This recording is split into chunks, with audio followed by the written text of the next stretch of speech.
Black Power, y'all.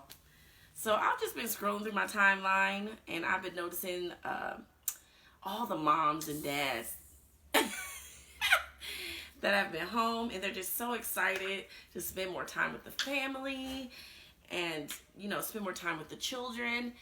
And as exciting as that is, I work from home. My husband works overnight, so I already spend a lot of time with my children. So now I'm in this new phase of quarantine time where I'm trying to coordinate all the different personalities in my house. Like my children trying to eat me out of a house at home. My husband perpetually playing video games. My mother-in-law singing every song under the sun. And again, my children coming in every 15 seconds to tell me that they love me.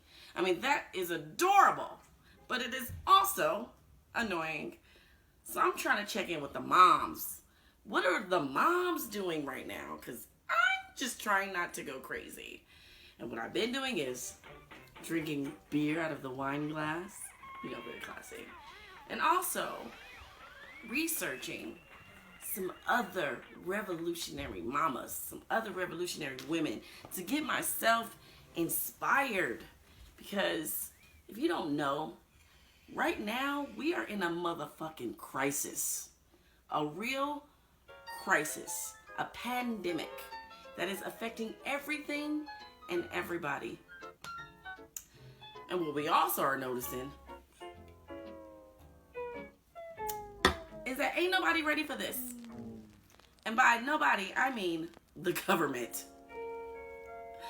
But let me get back to what I've been doing to keep myself sane. Because I don't want to think about that. I want to think about what are my next steps. So I've been looking back to the past, to my ancestors, and I stumbled upon magic. Pure magic. I'm talking about Miss Fannie Lou Hamer. Okay, y'all, I don't know if y'all know about Fannie Lou Hamer, but look her up. She is amazing. She is the quintessential rebel mama. She was living during a time where shit was hard. Shit was super hard. She came out of the era of the Depression. She was living during the 60s, and everybody knows that the 60s for black people is really when civil rights start to bubble and boil over and simmer over and just get into all aspects of American life. So we have Miss Fannie Lou Hamer. She's a black woman who's from Louisville, Mississippi, and it's about 1962. What's going on in Louisville, Mississippi is the civil rights movement has been going around the country to help black people register to vote. Now, I know when black people start talking about registering to vote, especially if you talk to any of our elders, they will tell you, people died so that they could vote.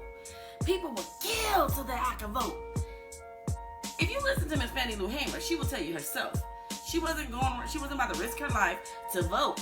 She was risking her life for human rights. That's what we gotta get into our heads. It wasn't about voting. It was about human rights. And right now, we're facing a huge violation to our human rights. Everybody knows about COVID-19. Everywhere you look, every day, all over the world. When was the last time that all over the world people were talking about one thing? What we also know about COVID-19 is that orange idiot, not even going to honor him with a name, is trying to force all of us poor working class people to go back to work. Now, during Miss Fannie Lou Hamer's time, the poor working class black people were being forced away from the polls. That's how they were trying to ruin these people's lives. They didn't have money for housing, food. They didn't have adequate jobs. They didn't have health care. So Miss Fannie Lou Hamer looked around her community, and that's what she was seeing. That's what she was noticing. All these poor black people who were working from sun up to sun down. She worked on a plantation in 1962. Her husband, her children, her entire family worked on the plantation, lived on a sharecropper's farm, which meant that the property, the landowner, was a plantation owner, let's be real.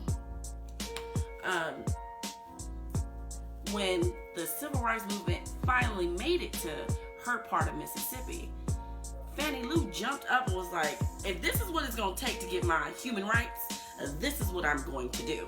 She went, and at this time, what's crazy is she was trying to register to vote. They had literacy tests. Like, that was their way of keeping black folks out of the voting pool. Like, can you read, nigga? Nope, go away. And even then, black people got together and they started to learn how to read. They started to organize. That's really what it was about. They began to organize their communities. And they began to organize their communities around human rights. So Miss Fannie Lou Hamer, when she's looking around, she's seeing that her kids is hungry, her husband is hungry, she barely got any clothes to wear, the kids can't go to school, but they work from sun up to sundown. And then she's also looking around in her neighborhood and she's seeing white folks not doing a thing. And they have beautiful houses and beautiful cars and beautiful clothes. And she's trying to figure out, how did they get this? How did they obtain this? Back then, to get those things, it was believed that we had to funnel into the system. We had to integrate, right? No, that didn't work. No, that's another story. So Miss Fannie Lou takes herself down to the registrar's office, takes a test, pass, tries to register to vote. Word gets back to her landlord, plantation owner, and he go and tell her husband, you better tell Miss Fannie Lou that she needs to withdraw her registration. And one thing that I love about Fannie Lou Hamer, she was the queen of one-liners. She came home and she told her husband, like, well, tell the landlord that I didn't go to register for him. I went to register for myself. Like, how you gonna tell me to unregister myself? And he told her, oh, if you think black folks get to vote, then you could just leave. I'm gonna kick you and your family out. So to save her family, she said, no, Mr. Plantation owner, please let my family stay at least to the end of the crop season, because they needed the money. When your human rights are being threatened, you have to look for solutions. So she said, my only solution is I'm gonna leave. I'm gonna go. I'm gonna let my family stay here so that they can continue working, continue to feed themselves, continue to house themselves. So she left. She joined basically she joined Martin Luther King. And in 1962, 1963, they organized around creating the first all-black Freedom Democratic Party of Mississippi. Now, this black woman who had an education of about grade 6 was able to, with organization and organizing her community, was able to raise enough funds to get on a ballot. She was able to organize her community around literacy tests so that if they're saying that this is what's going to stop us, no, it's not going to stop us. We're going to go around it. She also did things like she went around the country speaking to everybody about the importance of human rights, about organizing around human rights. She was able to help organize 63,000 black people. 63,000. Oh, one of her most noted things was her speech that she gave at the Democratic National Convention, and I believe it was in 1964. You can Google this. You can YouTube this. Everybody, please Google this, YouTube this. It is amazing. She gives her testimony about traveling around the country, registering black people to vote, and being assaulted by the pigs in Mississippi. They found her, and they were like, that's her, get her. They took her into a jail cell. They beat her within an inch of her life. Not only did the white pigs beat her, but they also got 2 black prisoners and made them get drunk, told them, like, if you don't beat this woman, we gonna beat you and we gonna kill you. So they beat her, and they beat her bad. And what's crazy to me is, like, when you listening to her tell this story, she will tell you herself that while they was beating her, she started singing. She started, the spirit. She started singing. Because what else can you do? What else can you do? But that didn't stop her. No, that didn't stop her. That beating didn't stop her. The life threats didn't stop her. People were shooting up her house, her family's houses. That didn't stop her. She understood that I will die for my human rights. And what are my human rights? I deserve to live in a clean home. I deserve to be able to feed my family. If we're working all day and all night, we should be able to feed ourselves. We should also have health care. Because one of her famous quotes was like, not only do old people get sick, but young people get sick too. Like, these are human rights, basic human rights. And she always made the distinction that it wasn't about equal rights. It's about human rights. It's about being acknowledged as a human being. And the reason why this whole story really just inspired that fire in me is because right now, our human rights are being violated. We're being told that as poor working class people, we need to go back to work. We need to go out into public and risk our health. And we know for a fact that a lot of us are going to get sick and die from what is going on right now. So what do we do?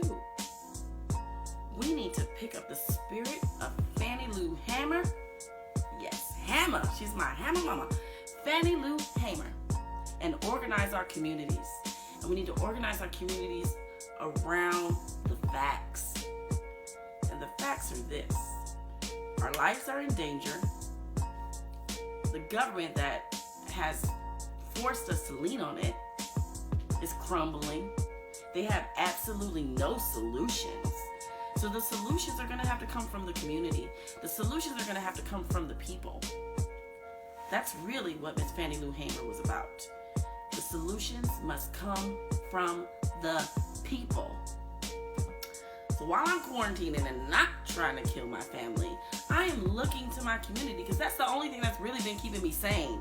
Like, not going to these stores, not watching this news, but other colonized people, seeing their resilience, seeing their spirit, seeing us being able to just chill at home with our babies.